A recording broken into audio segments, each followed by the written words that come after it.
môi môi mình nè cả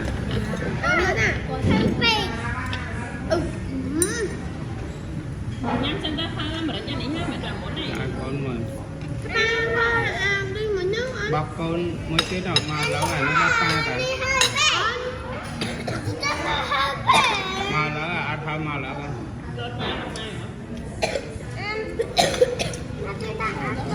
nó cái đà hà là cái đà hà là khoai cái bông này Oh, my chicken!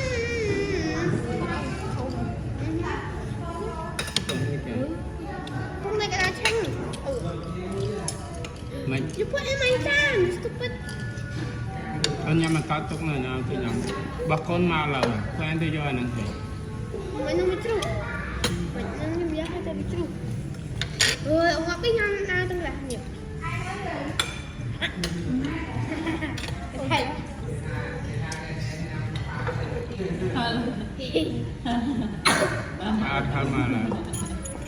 ăn thơm mà là còn Chúng ta đi nhá. ừ này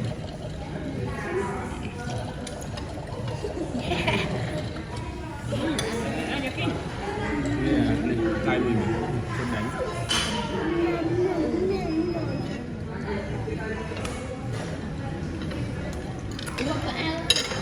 Ôi, ông đang bây giờ bật kia bật sao kìa bật cà mà bật Cầm ngoan. kia bật sao vậy Hả? nó bật sao bằng kia chứ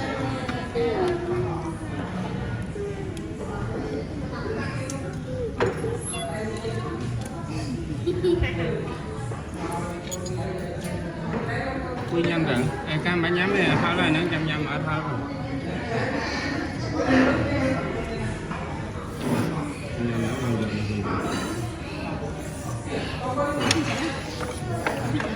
tháo nó còn nhầm ở tháo rồi mới cái đó Đang.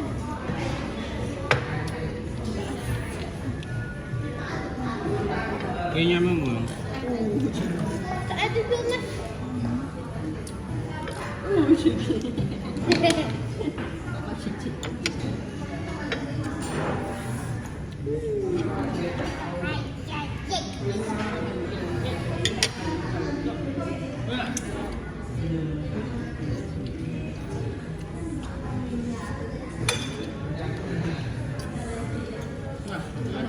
Mày thấy apa nè? Ha ha.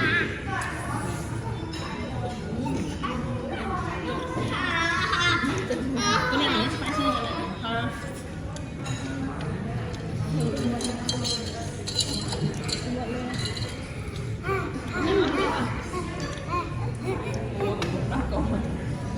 ảo ảo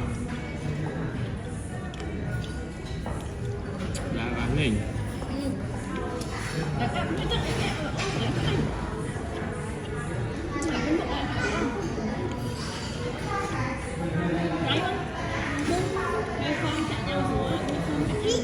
nhầm mình ăn tiếp nhầm ở thở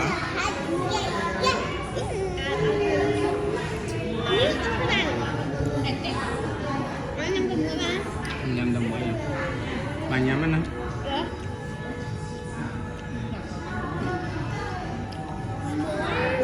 muốn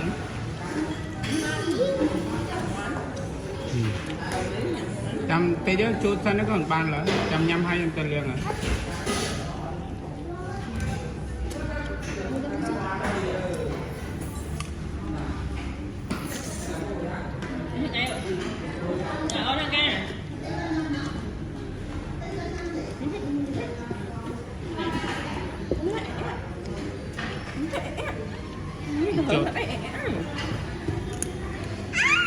thịt bọc ấy bọc mà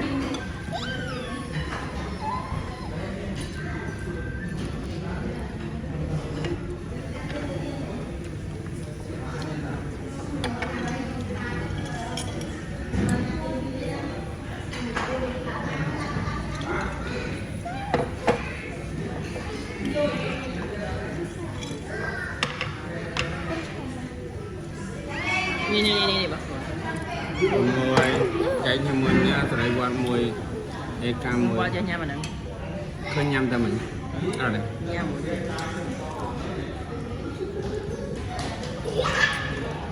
chicken mà trên hai đó nè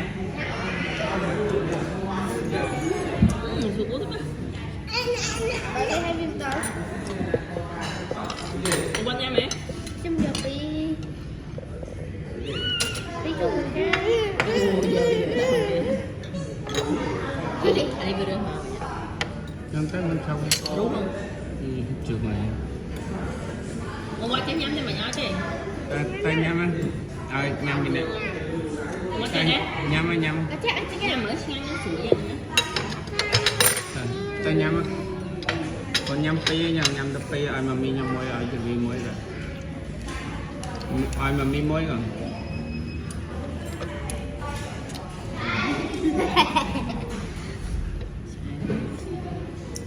ai thì mi môi không Tôi biết là em. vì phải cho khăn câu nó làm chèn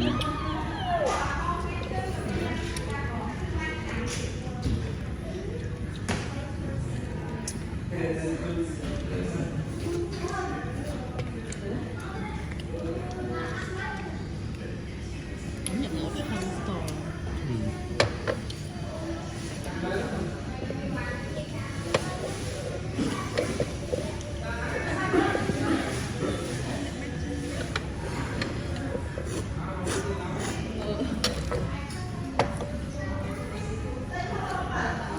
Yummy.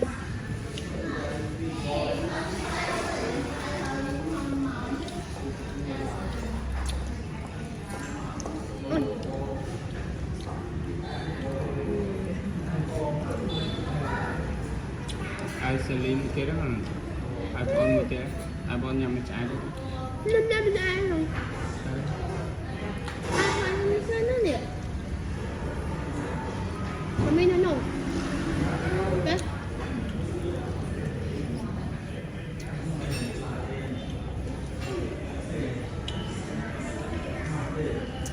Anh biết cái này đi. Cho tôi nhâm rồi. nhầm mấy bạn cái đời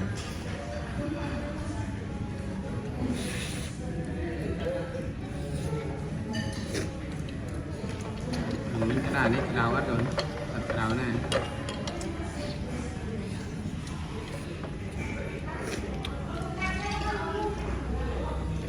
cái mở kính nè cái là xương nè xong rồi có gì chứ ai con mới con Sao?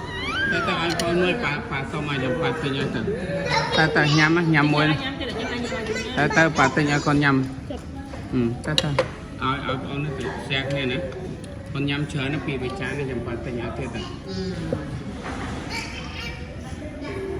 chốt bên đó chốt chun mà nhắm á mà đánh chốt chun mà nhắm á nhầm chứ gì cả mắt cái con hưởng thời món sáng qua mặt đóng một chút là phải giờ môi đang thế này nhầm mà không cô dùng nhắm xuống một phần mắt cái con chân chắc mở nhầm rồi mắt cái chắc mở hả ba hãy nằm sao như vậy đó con nữa rồi Cà phê mơ luôn. cái cấp hai rồi mắt cái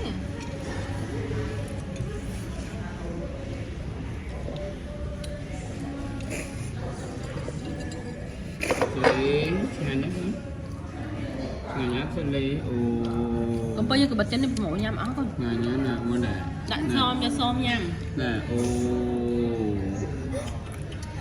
Con có phở.